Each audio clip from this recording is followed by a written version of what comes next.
अगर कोई कर सकता है तो मैं क्यों नहीं, क्या है उनमें ऐसा जो मुझ में नहीं। झांक ले अपने भीतर खुद से आ पूछ ले, कैसी चाहे जिंदगी खुली आंखों से देख ले। मुट्ठियों को भींच गए, सांसों को खींच गए, मुट्ठियों को भींच गए, सांसों को खींच गए, सबसे टकराने को, शिखर पर जाने को मैं तैयार हूँ, मैं तैयार हूँ, मैं तैयार हूँ। Hello friends, good morning. Welcome back to Dreamland Competitive Classes. This is Chandan sir here. दोस्तों, जैसा कि आप देख रहे हैं कि मैं कंटिन्यू आपके सामने शीनो इंडो याद करने का एक बेस्ट टेक्निक लेकर के आ रहा हूं और कंटिन्यू इस टेक्निक से रिलेटेड मैं एपिसोड भी आपको देते जा रहा हूं। और जैसा कि आप देख रहे हैं कि अब तक मैं 11 एपिसोड में आपको दे चुका हूं और ये आपकी 12th एपिसोड है। ठीक है दोस्तों, मुझे लगता है कि आप जितने भी वर्ड अभी तक पढ़ चुके हैं वो सारे के सारे वर्ड्स आपको याद हो गए होंगे। ठीक है, तो एक चीज और मैं बताता हूं, अब थोड़ा आप रेडी रहिएगा और मैं एक एग्जाम भी लूंगा इसी माध्यम से। ठीक है ना, इसी यूट्यूब के माध्यम से मैं आपका एग्जाम भी लूंगा और आपको उस एग्जाम में क्वालिफाई भी करना होगा। ठीक है, क्योंकि आप जब क्वालिफाई करेंगे तो सबसे पहले जरूरी चीज है आपका सेल्फ कॉन्फिडेंस जो होगा वो बढ़ेगा। ठीक है, तो मैं कोशिश करूंगा कि जल्द ही आपका टेस्ट भी ले लूं, क्योंकि जो अब तक मैं पढ़ा चुका हूं आप एक बार रिवाइज भी कर लीजिएगा। ठीक है ना, क्योंकि मैं इसका टेस्ट लूंगा और मुझे देखना है कि कितने बच्चे इसके जवाब दे पाते हैं। ठीक है, तो चलिए हम लोग शुरू करते हैं। ठीक है, और समय ना गंवाते हुए हम लोग स्टार्ट करते हैं और आज का पहला वर्ड है आपका बैस। ठीक है ना, अब देखिए ये बैस जो वर्ड है ये आपका वर्ड है नाउन। ठीक है ना, ये वर्ड वर्ब भी है, समझ गए। अब आइए इस बैस का मतलब क्या होता है, ध्यान दीजिएगा। ये जो बैस देख रहे हैं, इस बैस का मतलब होता है to hit somebody or something very hard, very hard। इसका मतलब होता है बहुत जोड़ों की टक्कर, बहुत जोड़ की टक्कर। ठीक है, अब जब हम बात करते हैं और इनके सिनोनिम की अगर बात कर लेते हैं तो इनके सिनोनिम में आ जाएंगे आपके। सबसे पहले आइए हम हिट इसके सिनोनिम में कर सकते हैं, हम लोग स्ट्राइक भी करते हैं ना। ठीक है ना, आगे ये जो है आपका हम लोग थ्रैश एक वर्ड है, THRASH, थ्रैश भी होता है, हम लोग बीट इसके सिनोनिम में लिख सकते हैं। ये सारे के सारे इनके सिनोनिम है। ठीक है, अब जरा ध्यान दीजिएगा, मैं आपको एक चीज बहुत ही इंपॉर्टेंट चीज मैं आपको बता दूं कि एक वर्ड है THRASH। ठीक है, देखिए ध्यान दीजिएगा, एक वर्ड है आपका THRASH और एक वर्ड है THRESH। ठीक है ना, ध्यान दीजिए, इस थ्रैश का मतलब होता क्या है कि इस थ्रैश का मतलब होता है प्रहार। ठीक है ना, जब बार बार छड़ी या स्टिक से बहुत ज्यादा किसी पर प्रहार करते हैं तो वो होता है THRASH। ठीक है ना, क्योंकि पीटने वाले जरा ऐस करते हैं। ठीक है ना, तो वो थ्रैश होता है। ठीक है, आगे आइए, आपको नहीं लेकिन हम लोग देखे हैं कि बचपन में जब गुरुजी ठोकना शुरू करते थे तो दे दनादन, उसमें कोई मर्सी उनको नहीं होती थी, कोई सिंपैथी नहीं होती थी। ठीक है ना, जब देने लगते थे ना स्टिक से तो दे दनादन, वही होता है थ्रैश। ठीक है, और ये तो आप थ्रेश देख रहे हैं, इस थ्रेस का मतलब होता है कि अनाज का जो डंठल होता है, उस डंठल से जो अनाज हम लोग निकालते हैं, ठीक है ना, उसे हम थ्रेस कहते हैं। और इसी थ्रेस शब्द से इसका एक और मीनिंग होता है गोहना, ठीक है ना, अनाज वगैरह को गोहना, या आप कह सकते हैं कि अनाज की दवाई करना, ठीक है ना, दवाई करना, समझ गए? इस थ्रेस का मतलब होता है। इसी थ्रेस से आपका वर्ड बना है थ्रेसर। थ्रेसर थ्रेसर एक मशीन होती है जिसमें गेहूं वगैरह को डाला जाता है, तो डंठल का भूसा बना दिया जाता है और बाकी जो उससे अनाज निकाले जाते हैं। इसी वर्ड से आपका बना है थ्रेसिंग। थ्रेसिंग एक नाउन है, ठीक है ना, ये भी एक नाउन है, समझ गए? तो इस थ्रेसर का इक्विपमेंट हो गया। इस थ्रेसिंग का मतलब होता है एक्शन, यानी जो हम लोग अनाज वगैरह के गोहने का काम करते हैं ना, ठीक है, उसको हम लोग बोलते हैं थ्रेसिंग। समझ में आ गया? तो ध्यान रखिएगा, ये थ्रेस है और ये थ्रेस है, दोनों में अंतर है, थ्रेस और थ्रेस, ठीक है। आगे अब हम लोग चलते हैं, इन शब्द को हम लोग याद कैसे करें, ठीक है, याद कैसे करें। मैं एक बहुत ही दुखद घटना के साथ इसको मैं जोड़ रहा हूं, ठीक है ना। रिसेंटली एक घटना हुई है आपका कि टक्कर हुई है बस से, और मजदूर जो मुंबई से अपने घर की ओर रवाना हो रहे थे, अपने गृह राज्य की ओर रवाना हो रहे थे, उनकी जबरदस्त बस से टक्कर हो गई और रौंदते हुए बस उनको निकल गया। तो ये ध्यान दीजिएगा, इसको हम कह सकते हैं बस और बहुत जोड़ों की टक्कर, यानी बस से बहुत जोड़ों की टक्कर उस मजदूर की हो गई थी और बस उसको रौंदते हुए निकल गया, ठीक है।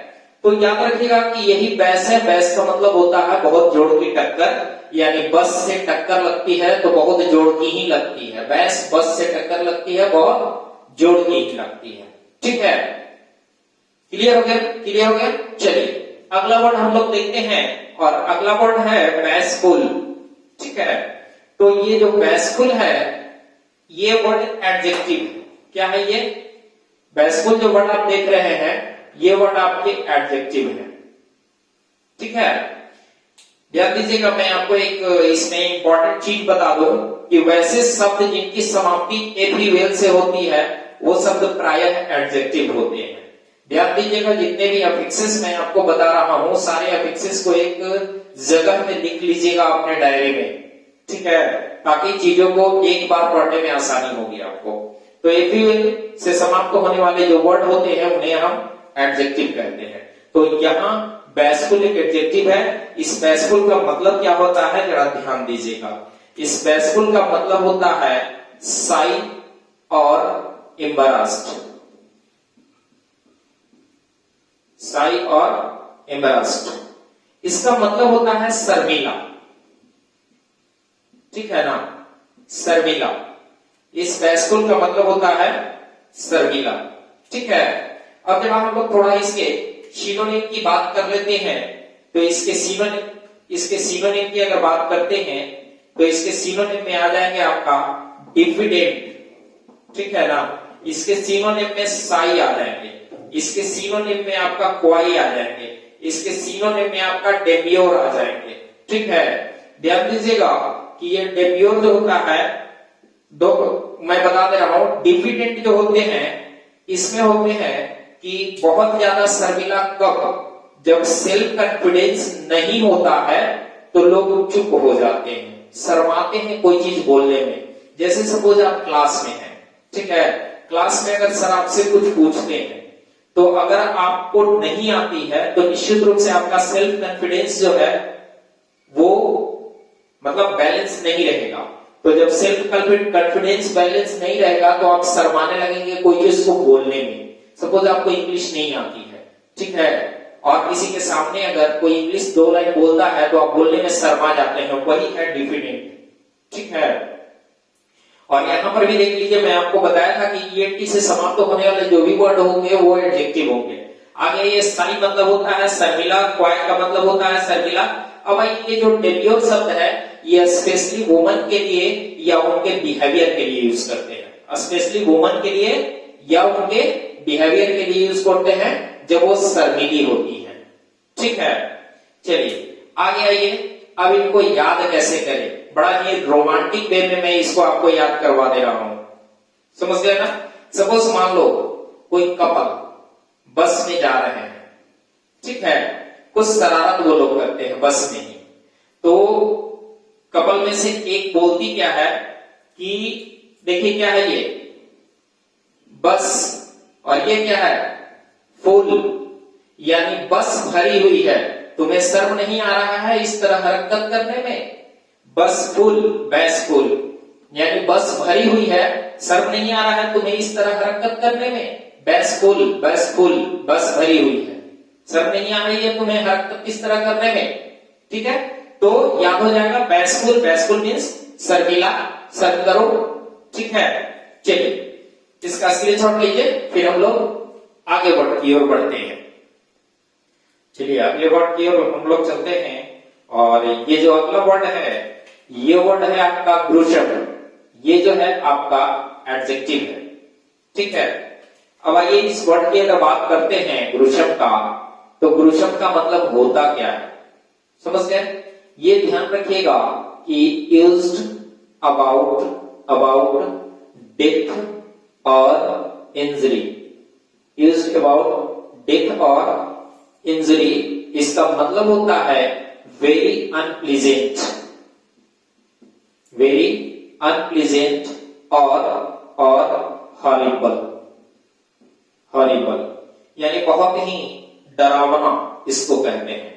इसका हिंदी आपका हो जाएगा भयानक, भयानक या बहुत स्तब्ध कर देने वाला, बहुत स्तब्ध कर देने वाला, उसी को ग्रुशम बोलते हैं। ठीक है, सपोज अगर किसी के यहां अगर कोई डेथ हो जाती है, ठीक है ना, तो वह जो डेथ है उसके लिए बहुत स्तब्ध कर देने वाला होता है। ठीक है, तो उसे हम ग्रुशम की श्रेणी में रखते हैं। ठीक है, ग्रुशम एक एडजेक्टिव है। चलिए आइए जब इनके सिनोनिम की बात करते हैं, ठीक है ना, इनके सिनोनिम्स की अगर बात करते हैं तो इनके सिनोनिम में आपके आ जाएंगे ग्रीसली, ग्रीसली, इसके सिनोनिम में आ जाएंगे घासली, ठीक है ना, इसके सिनोनिम में आ जाएंगे हॉरिड, इसके सिनोनिम में आ जाएंगे हॉरिबल, इसके सिनोनिम में आ जाएंगे टेरिबल, इसके सिनोनिम में आ जाएंगे फियरफुल, है ना, इसके सिनोनिम में आ जाएंगे फ्राइटफुल, है ना, इसके सिनोनिम में आ जाएंगे ड्रेडफुल। ठीक है, ये सारे के सारे इनके सिनोनिम्स हैं।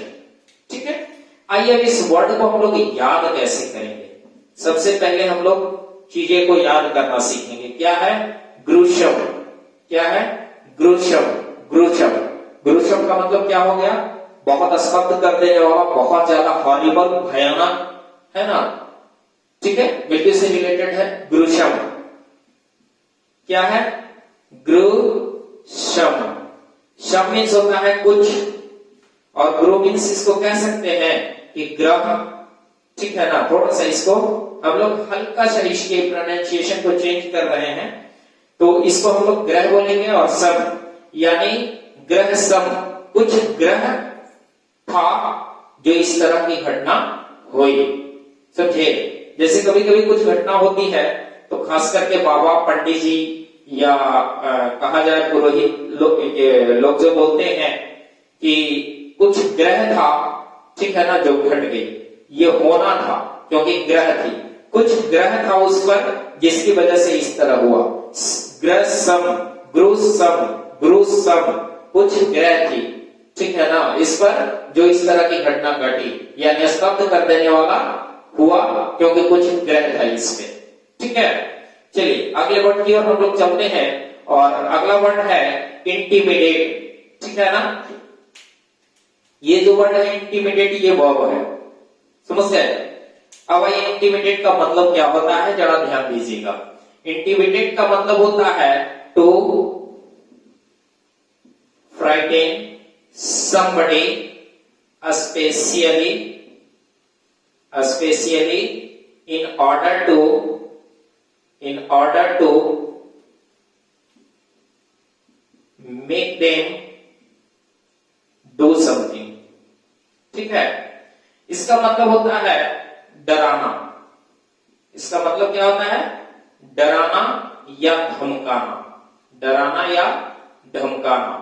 अगर किसी को कोई काम को करने के लिए डराते हैं या धमकाते हैं ना, इसी को हम लोग बोलते हैं, क्या बोलते हैं? इंटिमिडेट। क्या बोलते हैं?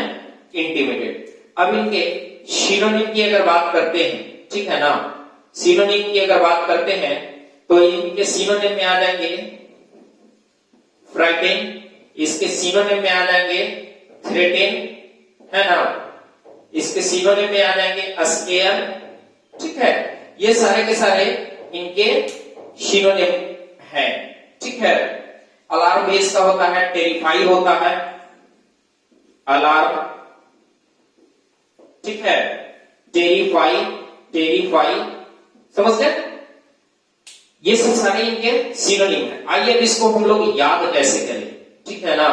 याद करने का तरीका थोड़ा सा हम लोग देखते हैं कि इनको याद कैसे करें। ये क्या है?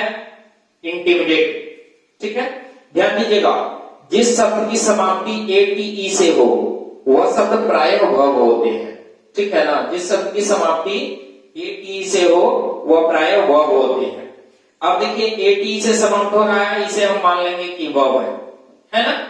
आइए अगला वर्ड है, ये है इन, और उसके बाद क्या बना है?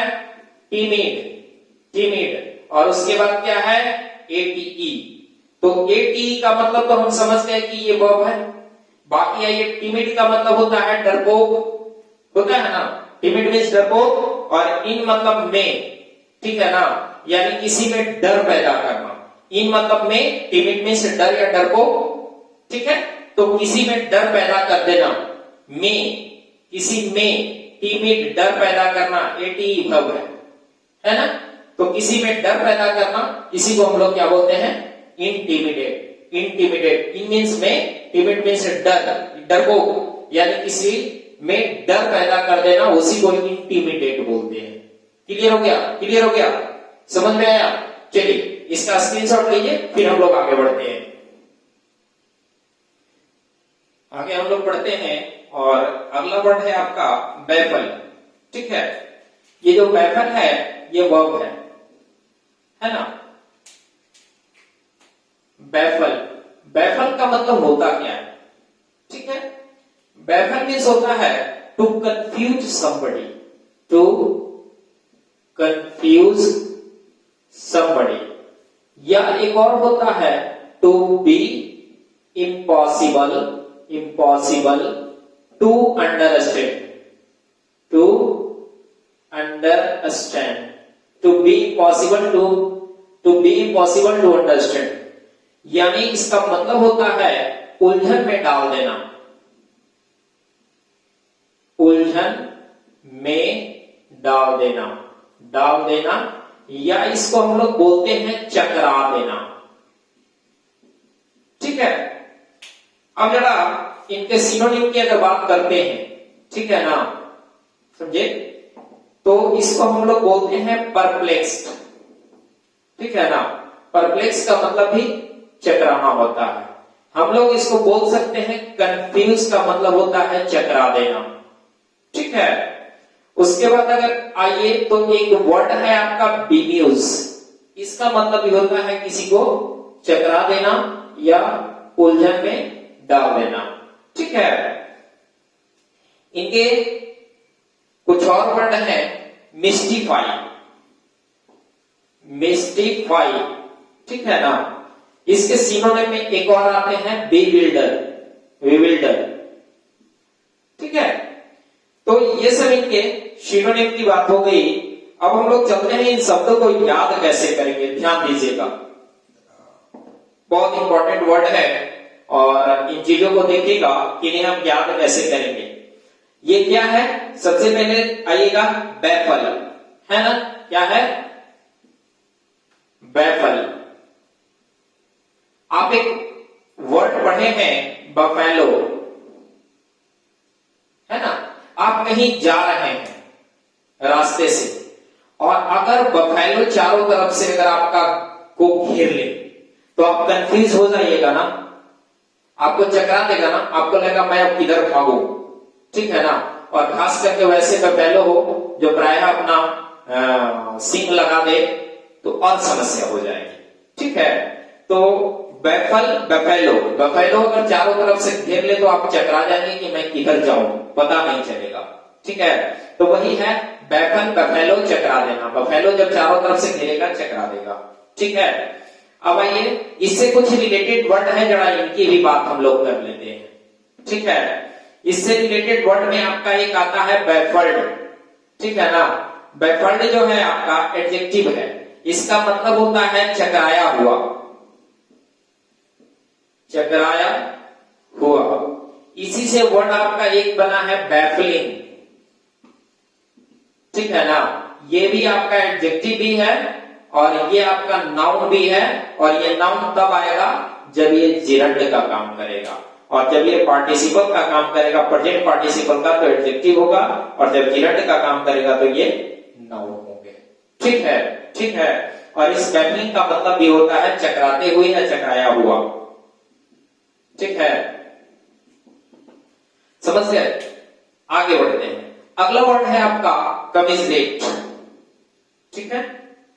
चलिए देखिए इस कमिजरेट जो है, देखिए यहां भी आपका एटी से समाप्त हो रहा है, और एटी से समाप्त होने वाले वर्ड के बारे में हम आपको बताया कि जनरली ये क्या होते हैं, वर्ब होते हैं, ठीक है ना। कमिजरेट समझ गए?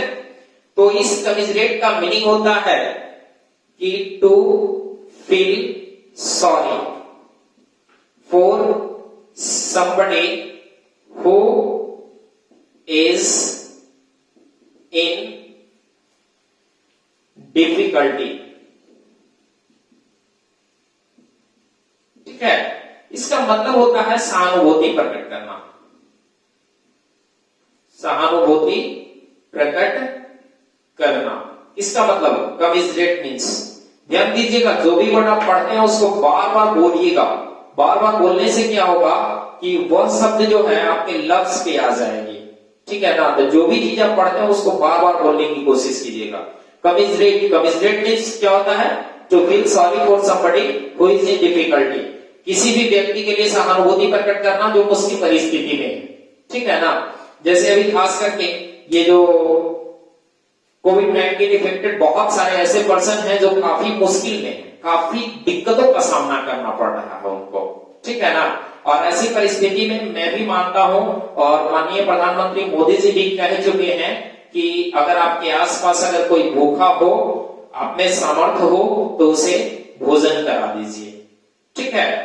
और तब तक करा दीजिए जब तक कि वो सही स्थिति में नहीं आती है, और होना भी चाहिए, ठीक है ना। जैसा कि हम भी रेगुलर करा रहे हैं, यूपी के दो हमारे यहाँ राजमिस्त्री हैं, ठीक है। वो बेचारे फंस गए हैं लॉकडाउन में, अभी वो जा नहीं पा रहे हैं, जिसकी वजह से उनका जो कॉन्ट्रैक्टर है वो भी पैसा देने से जवाब दे दिया, जहां पे काम करते थे वो भी जवाब दे दिया। उस स्थिति में ना तो वो जा सकते हैं, और काफी मुश्किल में है, मतलब बनाना मुश्किल है। उस स्थिति में जब से उनकी ऐसी स्थिति आई है तब से रेगुलर मैं उनको सेवा दे रहा हूं कि कम से कम खाने का उनको दिक्कत ना हो। और आपके साथ भी अगर आपके आसपास भी ऐसे कोई होते हैं तो मेरी तरफ से एक रिक्वेस्ट रहेगा कि उन्हें हमेशा कोशिश कीजिए कि आप उनकी सेवा करने का, क्योंकि यही सबसे बड़ी मानव सेवा है, ठीक है ना। पीएम रिलीफ फंड में पैसा देने से ज्यादा बेहतर है कि हम अपने आसपास के वैसे गरीब जो बिल्कुल असमर्थ है उन्हें हम सहायता करें, उन्हें सेवा प्रदान करें, ठीक है। चलिए आगे बढ़ते हैं। तो यहां पे जो आप देख रहे हैं, to feel sorry for somebody who is in difficulty. अब जरा हम देखते हैं इनके सिनोनिम की थोड़ा बात कर लेते हैं, ठीक है। इनके सिनोनिम्स की अगर बात कर लेते हैं तो ये क्या है, वर्ड है सिंपैथाइज, सिंपैथी, सिंपैथी, ठीक है ना। तो याद रखिएगा कि सिंपैथी के साथ फोर प्रीपोजिशन का प्रयोग होता है, ठीक है। उसके बाद एक वर्ड है इम्पैथाइज, इम्पैथाइज, इम्पैथाइज के साथ विथ प्रीपोजिशन का प्रयोग होता है, ठीक है, इन सब का मतलब रहता है सहानुभूति प्रकट करना। उसके बाद एक वर्ड है आपका फील पीटी। फील पीटी याद रखिएगा, इसके साथ हमेशा फोर प्रीपोजिशन का प्रयोग करते हैं। ठीक है, ठीक है। और एक वर्ड है आपका कंडोल। कंडोल इसके साथ विथ प्रीपोजिशन का प्रयोग करते हैं। क्लियर हो गया? क्लियर हो गया? तो ये सब सारे इनके सिनोनिम्स थे। अब आइए इन शब्दों को याद कैसे करेंगे। ठीक है, इनका याद करने का एक जरिया मैं आपको बता देता हूं। ठीक है ना? चलिए देखिए, ये वर्ड क्या है? कमीजरेट। इसको जो हिंदी में हम लिखते हैं कमीज और रेट। ठीक है, अब जरा ध्यान दीजिएगा, एक छोटी सी कहानी मैं आपको सुनाता हूं कि आप दो मित्र हैं। ठीक है ना? एक मित्र आपको ले जाता है कि चलो दोस्त थोड़ा कपड़ा परचेस करनी है। वो गया है और एक शर्ट परचेस किया है, बहुत खूबसूरत शर्ट उसका। ठीक है ना? रास्ते में आ रहा है, ठंडी का मौसम है, बहुत जबरदस्त ठंडी है। ठीक है, तो दोनों दोस्त आ रहे थे, तो एक बंदा जो था वो रास्ते में पड़ा हुआ था और ठंडी से ठिठुर रहा था। उसके पास कोई वस्त्र नहीं थे। ठीक है, तब एक दोस्त क्या कहता है, दूसरा वाला, कि यार एक काम करो, ये तुम कमीज जो है, इसको हिंदी में कमीज बोलते हैं, इस कमीज को उसको दे दो। तब पहला वाला बोलता है, यार इतना महंगा लिए है, इसका रेट इतना हाई है, हम दे कैसे दे? तब दूसरा दोस्त बोलता है क्या कि यार कमीज का रेट मत देखो, कुछ तो सहानुभूति रखो उस गरीब के प्रति। कमीज का रेट मत देखो, कमीज रेट बनो। कमीज का रेट मत देखो, कमीज रेट बनो। ठीक है ना? सहानुभूति प्रकट करो। ठीक है, समझ में आ गया? मुझे लगता है ये सब याद हो जाएंगे। चलिए आगे बढ़ते हैं और आगे देखते हैं हम लोग। चलिए हम लोग अगला वर्ड देखते हैं, और ये जो अगला वर्ड है वो 117, ये वर्ड वर्ब भी है और ये वर्ड नाउन भी है। ठीक है, जरा दोनों इसका मीनिंग मैं बता देता हूं। सबसे पहले आइए इसका वर्ब के रूप में आइए। डेलीगेट का मतलब होता है to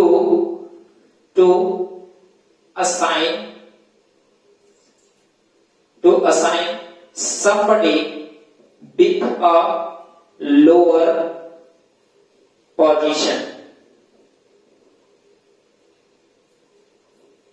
a task. To assign somebody with a lower position a task, यानी वैसे व्यक्ति जो आपसे लोअर पोजीशन में है, ठीक है ना, उन्हें कोई टास्क प्रदान करना। जैसे सपोज आप जॉब करते हो, ठीक है ना, कहीं नौकरी करते हो, तो सर्विस में क्या होता है कि ऑफिसर जो है अपना काम का दायित्व तो आपको सौंपता है। ठीक है, तो उनसे आप लोअर पोजीशन में हो तो अपना काम का दायित्व तो आपको सौंप देते हैं। ठीक है, तो इसे हम बोलते हैं कि किसी काम का दायित्व सौंपना, काम का दायित्व सौंपना, या इसको आप कह सकते हो कि उत्तरदायित्व सौंपना। ठीक है, आइए जब इनको हम नाउन के रूप में यूज करेंगे तो इसी डेलीगेट का मतलब होता है प्रतिनिधि। ठीक है ना, प्रतिनिधि। यानी जब कभी सरकार किसी व्यक्ति को अपना प्रतिनिधि बना करके किसी मुद्दे पर विचार करने के लिए मीटिंग में भेजती है, तो उसे ही हम बोलते हैं डेलीगेट, यानी प्रतिनिधि। समझ में आ गया दोनों मीनिंग? अब आइए जब सिनोनिम की बात करते हैं इसका, तो सिनोनिम में आते हैं आपके, जैसे आपका एसाइन हो गया, ठीक है ना, इसका कंसाइन होता है। ठीक है, इसको इंटरेस्ट भी बोलते हैं। इंटरेस्ट का मतलब भी होता है उत्तरदायित्व सौंपना। ठीक है, और एक वर्ड आपका है ट्रांसफर। ट्रांसफर भी होता है, ट्रांसफर, अपने उत्तरदायित्व को ट्रांसफर कर देना। ठीक है, अब आइए इन शब्दों को याद कैसे करेंगे। देखिए, याद करने का बहुत ही इंपॉर्टेंट चीज मैं आपको बता रहा हूं इसका, कि इंटरेस्ट, ये हिंट्स इसका देखिएगा, ये वर्ड क्या है? डेलीगेट। ठीक है ना, डेलीगेट। अब बहुत बड़ी ऑर्गेनाइजेशन आपके पास है, ठीक है ना। आप उस ऑर्गेनाइजेशन में को जाते हैं जब मॉर्निंग में खोलने, तो आपको परेशानी होती है क्योंकि आप उस ऑर्गेनाइजेशन के डायरेक्टर हैं, ठीक है। तो आपको ऑर्गेनाइजेशन को ओपन करने में परेशानी होती होगी, सुबह जाकर के दरवाजा खोलने में परेशानी होती होगी, ठीक है। तो लोग क्या सलाह देते हैं कि ऐसा क्यों नहीं करते हो कि डेली गेट खोलने के लिए एक प्रतिनिधि रख लेते हो। डेली गेट, ध्यान दीजिएगा कि डेली गेट यानी डेली गेट खोलने के लिए कोई प्रतिनिधि क्यों नहीं रख लेते हो, ठीक है ना। डेली गेट खोलने के लिए एक डेलीगेट रख लो। डेली गेट खोलने के लिए एक डेलीगेट रख लो, प्रतिनिधि रख लो, ठीक है ना। प्रतिनिधि भी होता है ताकि वर्ब के रूप में आ जाइए, ताकि डेली गेट खोलने का अपना दायित्व उसको सौंप दो। यही होता है ना, वर्ब के रूप में दायित्व सौंपना, ठीक है। समझ में आ गया। अब इसी से आपका एक रिलेटेड वर्ड बना है, रिलेटेड वर्ड जिसको हम लोग बोलते हैं डेलीगेशन। डेलीगेशन का मतलब होता है प्रतिनिधि मंडल, ठीक है ना। डेलीगेशन मीन्स होता है प्रतिनिधि मंडल। जैसे जब कभी सरकार दूसरे देशों में किसी मुद्दे पर विचार विमर्श करने के लिए या किसी इन्वेस्टिगेशन के लिए अपना एक पूरा कमेटी भेजता है, उस कमेटी को हम लोग डेलीगेशन बोलते हैं, जिसको हम लोग बोलते हैं प्रतिनिधि मंडल। यानी सरकार के द्वारा प्रतिनिधित्व किए गए जो भी मेंबर्स होंगे उस ग्रुप में, उस पूरे ग्रुप को हम लोग बोलते हैं प्रतिनिधि मंडल, ठीक है। चलिए अगला वर्ड है आपका रिप्राइजल, ठीक है ना। ध्यान रखिएगा कि रिप्राइजल एक नाउन है, ठीक है। ऐसे तो मैं आपको बता दूं कि जिस शब्द की समाप्ति एल से होती है वह शब्द प्रायः एडजेक्टिव होता है, नाउन नहीं होता है। लेकिन याद रखिएगा कि ये रिप्राइजल जो है ये नाउन है। इसका मतलब क्या होता है, ध्यान रखिएगा कि इसका मतलब होता है पनिशमेंट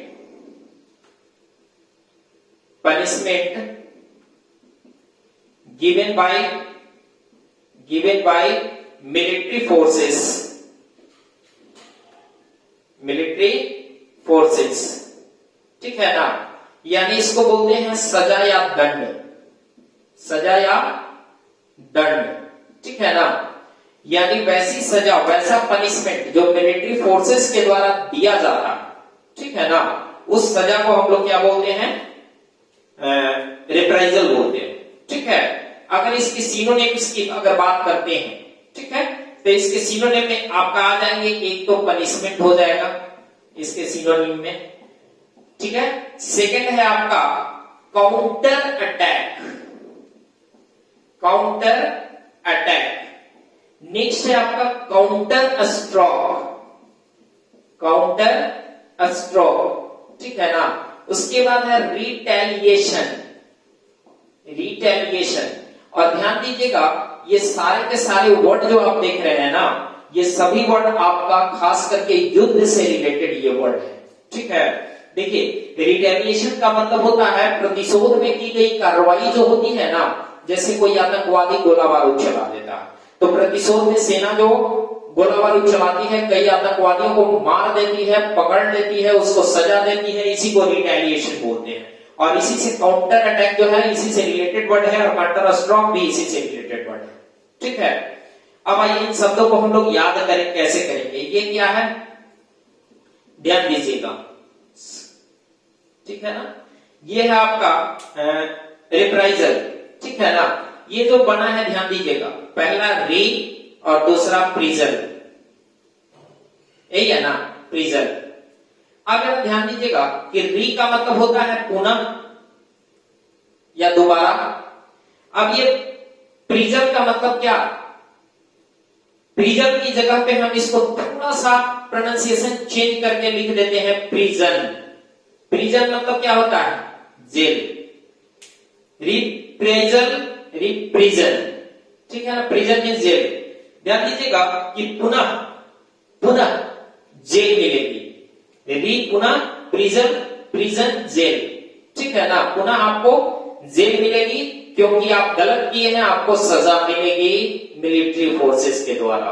तो आतंकवादियों को पुनः प्रिजन पुनः जेल मिलेगी, ठीक है ना। आगे आइए, इसको दूसरे तरीके से आपको याद करवाते हैं, एक तरीका और याद करने का, जो भी आपको बेस्ट लगे आप उससे याद कर सकते हैं। आप सपोज कोई बंदा सेना में है, ठीक है ना, और सेना में है तो उत्साह होती है कि जितना ज्यादा से ज्यादा आतंकवादियों को मार करके उसे प्राइज मिलता है ना, पुरस्कार मिलते हैं। तो अचानक एक दिन क्या हुआ कि एक सेना का जवान आतंकवादियों को गोली चला रहा था, आतंकवादी पे। तो जब आतंकवादी पे गोली चला रहा था, उसी समय उसके बॉस सामने आ गए और गोली उसके बॉस को भी लगी और बॉस से चीरते हुए जाकर के आतंकवादी को भी लग गई। ठीक है, वो बंदा तो खुश हुआ कि आतंकवादी मर गया है, मुझे क्या मिलेगा, रीमीन्स पुनः प्राइजल यानी प्राइज, पुनः प्राइज मिलेगा, रिप्राइजल पुनः प्राइज मिलेगा। भैया तुम्हें पुनः प्राइज नहीं मिलेगा, तुम्हें दंड मिलेगा, सजा मिलेगा। क्यों? क्योंकि आतंकवादी तो मरा है, साथ ही साथ तुम अपने बॉस को भी गोली मार दी हो। ठीक है ना, तो रिप्राइजल पुनः प्राइज मिलेगा नहीं, पुनः प्राइज नहीं दंड मिलेगा। तो रिप्राइजल का मतलब होता है दंड या सजा। ठीक है, समझ में आया? तो चलिए इसका स्क्रीनशॉट लीजिए, फिर हम लोग आगे बढ़ते हैं। चलिए अब हम लोग आगे बढ़ते हैं और नेक्स्ट वर्ड है आपका ऑबिसेंस। देखिए जो वर्ड है ऑबिसेंस, यह नाउन है। इसके बारे में मैं बताया हूं आपको कि एएनसी से समाप्त होने वाले जितने भी वर्ड हैं सारे के सारे वो नाउन्स की श्रेणी में आते हैं। चलिए आगे हम लोग देखते हैं कि इस ऑबिसेंस का मतलब क्या होता है। ठीक है ना, इस ऑबिसेंस का मतलब होता है ऑबीडियंस,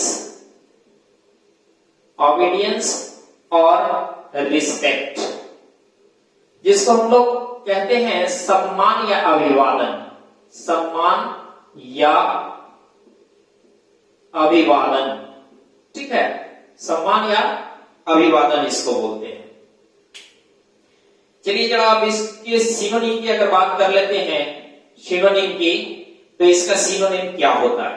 ठीक है ना, तो इसके सिनोनिम आपका हो जाएगा एडोरेशन, एडोरेशन। इसके सिनोनिम में आते हैं रिवरेंस, रिवरेंस। ठीक है, इसके सिनोनिम में आते हैं रिस्पेक्ट, इसके सिनोनिम में आते हैं ऑनर। ठीक है ना, तो ये सब इसके सिनोनिम आ गए। आइए अब इसको याद कैसे करेंगे, जरा याद करने का तरीका हम लोग देखते हैं। ये वर्ड क्या है, ध्यान दीजिएगा, ऑबिसेंस। क्या है? ऑबिसेंस, ऑबिसेंस, सेंस।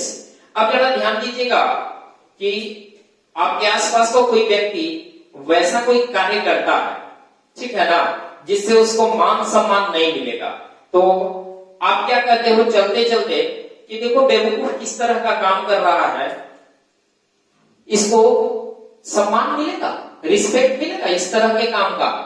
तो दूसरा बंदा आपसे कहता है यार अभी सेंस, अभी इसके पास सेंस ही नहीं है, यानी यह पागल है बंदा, अभी सेंस नहीं है, इसको क्या पता कि रिस्पेक्ट क्या होता है, इसको क्या पता कि अभी सेंस नहीं है, तो अभी सेंस के बारे में इसको क्या पता, अभी सेंस नहीं है तो अभी सेंस के बारे में इसको क्या पता। तो अभी सेंस का मतलब होता है, क्या होता है, रिस्पेक्ट या ऑबीडियंस, सम्मान या अभिवादन। ठीक है, चलिए अगले वर्ड की ओर हम लोग चलते हैं और अगला वर्ड है आपका नेबुलस। देखिए ओयूएस से समाप्त होने वाले जो भी वर्ड होंगे वो क्या होंगे, एडजेक्टिव होंगे। ठीक है, अब इनका मतलब क्या होता है, जरा ध्यान दीजिएगा, इसका मतलब होता है नॉट क्लियर, नॉट क्लियर। इसको हम लोग बोलते हैं धुंधला। ठीक है ना, इसको हम लोग क्या बोलते हैं, धुंधला। अब ये जरा इसके सिनोनिम की अगर बात करते हैं, सिनोनिम की, तो ध्यान दीजिए इसका सिनोनिम क्या होगा। सबसे पहले इसका सिनोनिम की अगर बात करते हैं तो ओपेक एक वर्ड है। ठीक है ना, ओपेक, ओपेक का मतलब होता है अपारदर्शी। ठीक है ना, जो पारदर्शी न हो, इसे हम लोग क्या बोलते हैं, ओपेक बोलते हैं। इसके बाद इसका वर्ड है ऑब्सक्योर, ऑब्सक्योर। ठीक है ना, ऑब्सक्योर का मतलब ही होता है धुंधला। इसका एक वर्ड है वैग्यू। ठीक है ना, वैग्यू का मतलब होता है अस्पष्ट, नॉट क्लियर। ठीक है, चलिए एक हम लोग प्रायः ध्यान दीजिएगा कि ये वर्ड आपका OWS के रूप में प्रायः पूछता है, एम्बिग्यूअस। एम्बिग्यूअस का मतलब होता है दो अर्थ रखने वाला या वैसा शब्द जिसका सही अर्थ, स्पष्ट अर्थ पता न चलता हो, उसी को हम लोग बोलते हैं एम्बिग्यूअस। ठीक है, आइए जरा हम देख लेते हैं कि इस वर्ड को याद कैसे करेंगे। ठीक है ना, क्या है ये वर्ड? क्या है? नेबुलस। क्या है? नेबुलस। ठीक है ना। अब बताइए कि नींबू का लस यानी रस, नींबू का रस आपके आंखों में अगर चला जाए तो स्पष्ट दिखाई देगा? नहीं ना, धुंधला दिखाई देगा। तो नींबू का लस अगर आपके आंखों में चल जाए तो धुंधला हो जाता है। उसी तरह नेबुलस का मतलब होगा, क्या होगा? धुंधला या अस्पष्ट। धुंधला या अस्पष्ट। ठीक है, समझ में आया? चलिए, आज आपका 12th एपिसोड खत्म हो गया और आप हमें एक बार फीडबैक में जरूर देंगे आपको कैसे लग रहे हैं, और अगर इच्छा हो तो लाइक भी कर लेंगे। ठीक है, और बहुत ज्यादा इच्छा हो कि नहीं हमें भी बेनिफिट मिल रही है, लोगों को भी बेनिफिट मिले, तो आप चाहें तो शेयर भी कर सकते हैं। मैं तो दबाव आपको दे नहीं सकता हूं। ठीक है, अगर आप मुझे चाहते हैं, लगता है कि हाँ सब मेहनत कर रहे हैं और इस मेहनत का फल उन्हें मिलना चाहिए, तो हमारे लिए तो भाई ऐसे आप ही हैं। ठीक है ना, हमारे लिए ऐसे आप ही हैं।